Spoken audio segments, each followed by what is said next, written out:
Hello दोस्तों, स्वागत है आप सभी का हमारे YouTube चैनल में। दोस्तों, आज की इस वीडियो में समांतर श्रेणी के एक ऐसे प्रश्न की बात करेंगे जो दोस्तों यूपी बोर्ड एग्जाम 2024 के लिए बहुत ही ज़्यादा दोस्तों इंपॉर्टेंट है।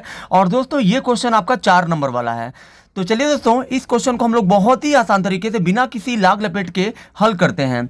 तो सबसे पहले दोस्तों आप जान जाइए कि इस दोस्तों क्वेश्चन में आपका दो फार्मूले का यूज होगा। एक दोस्तों आपका होगा एस एन बराबर दोस्तों एस एन का मतलब दोस्तों आप सभी जानते ही होंगे। एस एन का मतलब होता है कि एन पदों का योगफल बराबर होता है एन बटा दो ए प्लस एल। यानी कि दोस्तों इसका दोस्तों एक सूत्र और होता है, लेकिन दोस्तों हमें यहाँ पे एस एन का एन बटा दो ए प्लस एल वाले सूत्र का प्रयोग करना है। उसके बाद दोस्तों यहाँ देखिए एक और फार्मूला आपका यूज होगा इसमें, वो दोस्तों होगा ए एन बराबर होता है A plus N minus one into D. तो सबसे पहले दोस्तों यहाँ पे देखिए हमने दोस्तों यहाँ पे लिखा है हल। हल में दोस्तों हम लोग लिखते हैं दिया है, जो दोस्तों दिया होता है। ए का मान दोस्तों दिया है 8, फिर दोस्तों आपका कामा ए एन का मान दोस्तों आपका दिया है 62। उसके बाद दोस्तों आपका क्या दिया है, फिर दोस्तों आपका दिया है एस एन दिया है। आपका एस एन का मान कितना है दोस्तों 210 दिया है। अब दोस्तों यहाँ पे आपको दोस्तों पहले आपको क्या करना है, यहाँ पे दोस्तों पहले आपको एस एन बराबर, क्योंकि दोस्तों यहाँ पे हमारा क्वेश्चन में दोस्तों बोला गया है कि दोस्तों एन और डी के मान ज्ञात कीजिए। तो दोस्तों सबसे पहले हम लोग जो है एस एन का ये वाला सूत्र प्रयोग करेंगे। एस एन बराबर दोस्तों एन बटा दो ए प्लस एल वाले सूत्र का प्रयोग करेंगे। इसका प्रयोग करके दोस्तों पहले हम लोग एन का मान निकालेंगे, उसके बाद ही दोस्तों हम लोग जो है डी का मान ज्ञात कर सकते हैं। तो दोस्तों यहाँ देखिए एस एन का मान दोस्तों आपका क्वेश्चन में दिया एस एन का मान 210, तो यहाँ पे आपको 210 लिख देना है बराबर एन का मान दोस्तों नहीं दिया तो एन की जगह पे एन रहेगा। फिर दोस्तों कोष्टक में ए प्लस एल, ए का मान दोस्तों 8 है। ये दोस्तों एल का मतलब दोस्तों क्या होता है, तो दोस्तों आप जान जाइए एल का मतलब दोस्तों होता है अंतिम पद, यानी कि लास्ट टर्म जिसे इंग्लिश में कहते हैं। और दोस्तों अंतिम पद को हम लोग हिंदी मीडियम में शॉर्टकट में एल से दर्शाते हैं। तो दोस्तों एल का मतलब होता है लास्ट टर्म। तो दोस्तों यहाँ देखिए जो दोस्तों आपका एनवा पद होता है वही आपका एल भी होता है, यानी कि दोस्तों एनवा पद बोले या लास्ट टर्म बोले बात एक ही है। तो दोस्तों एल की जगह पे आपको ये एनवा पद का मान 62 रख देना है, क्योंकि दोस्तों एनवा पद ही आपका लास्ट टर्म है।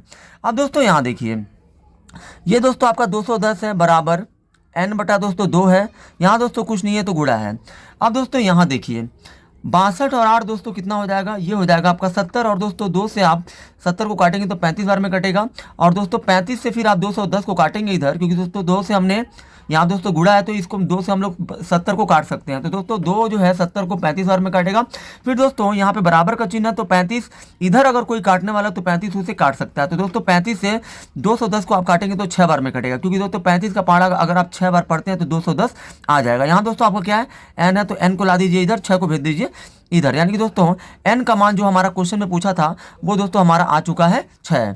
अब दोस्तों पुनः आपको क्या करना है, अब पुनः दोस्तों आपका हमें दोस्तों एन का मान मिल गया, क्योंकि दोस्तों पहले आपका एन का मान ही पूछा है और दोस्तों उसके बाद डी का मान पूछा है। अब दोस्तों हम लोग जो डी का मान निकालने के लिए अब हम पुनः क्या करेंगे, ए एन सूत्र का प्रयोग करेंगे, जो दोस्तों मैंने आपको बताया था ए एन बराबर A plus N minus one into D. तो दोस्तों यहाँ पे A plus N minus one into D. तो दोस्तों देखिए ए एन का मान दोस्तों आपका क्वेश्चन में दिया ही है। ए एन का मान दोस्तों कितना दिया, ए एन का मान 62। तो दोस्तों यहाँ पे आपको ए एन की जगह पे 62 रखना है। फिर दोस्तों ए का मान आपका क्वेश्चन में कितना दिया, तो दोस्तों ए का मान आपका 8 दिया है, तो यहाँ पे आपको ए की जगह पे 8 को रख देना है। प्लस एन का मान दोस्तों आपका 6 है तो 6 लिख दीजिए, माइनस 1 है तो 1 इंटू दोस्तों डी है तो डी, क्योंकि दोस्तों डी का मान नहीं दिया, डी का मान ही हमें ज्ञात करना है। अब दोस्तों यहाँ देखिए ये आपका 62 हो गया बराबर 8 है तो 8 लिखिए, प्लस 6 में से 1 गया दोस्तों 5 आ जाएगा। और दोस्तों 5 का 6 में से 1 गया 5, यहाँ दोस्तों इंटू का मतलब है गुणा है। अब दोस्तों ये 62 है तो 62, 8 को दोस्तों ला दीजिए इधर, तो ये आपका हो जाएगा -8, क्योंकि दोस्तों 8 के आगे प्लस है तो दोस्तों 8 को हमने ला दिया इधर, 5 का गुणा डी में कर दीजिए, 5d हो जाएगा। फिर दोस्तों यहाँ देखिए ये 5d पूरा आप लाइए इधर उठा के, और दोस्तों 62 में से 8 को घटाकर इधर आप लिख दीजिए, क्योंकि दोस्तों जिसका मान हमें ज्ञात करना होता है वो हमेशा बराबर के बाएँ होना चाहिए, इधर होना चाहिए, ठीक है। दाहिने साइड में आपको संख्या को लिखना होता है। तो दोस्तों 62 में 8 जाएगा तो दोस्तों ये आपका आ जाएगा 54। और दोस्तों यहाँ देखिए हमें डी का मान चाहिए, तो डी बराबर 54 है तो दोस्तों 54, डी और 5 के बीच में दोस्तों गुणे का चिन्ह, गुणा तब जाता है तो बटे बन जाता है, बटे में आ जाएगा 5। और दोस्तों 5 से आप ये 54 को काटेंगे तो ये आपका हो जाएगा 5 दहिया में 50 और 5 8 हो जाएगा 40। यानी कि दोस्तों डी का मान आपका हो जाएगा 10.8, क्योंकि दोस्तों 5 से आप 54 में जब भाग देंगे, 5 से दोस्तों जब आप 54 में भाग देंगे तो 5 एकम दोस्तों हो गया 5। फिर दोस्तों 4 को उतारेंगे जब दोस्तों हम लोग भाग में कभी भी अंतिम अंक को उतारते हैं, भाग नहीं जाता, तो उसके लिए पहले हम लोग जीरो बढ़ाते हैं, तब यहाँ पे दशमलव लगता है तो एक जीरो बढ़ता है। अब ये दोस्तों 5 हो जाएगा 40, यानी कि दोस्तों 5 से आप 54 में भाग देंगे तो ये आपका 10.8 आ जाएगा। ठीक है दोस्तों।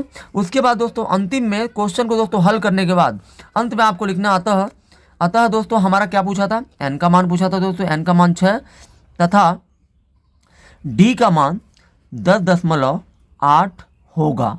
ये दोस्तों आपको क्वेश्चन हल करने के बाद लिख देना होता है, ताकि दोस्तों हमारा क्वेश्चन थोड़ा पढ़ने में अच्छा लगे हल, और दोस्तों एग्जामिनर भी खुश हो जाए। आई होप कि दोस्तों आप सभी को ये वीडियो बहुत ही ज़्यादा पसंद आई होगी। अगर आप हमारे चैनल पर नए हैं तो हमारे चैनल को सब्सक्राइब जरूर करें।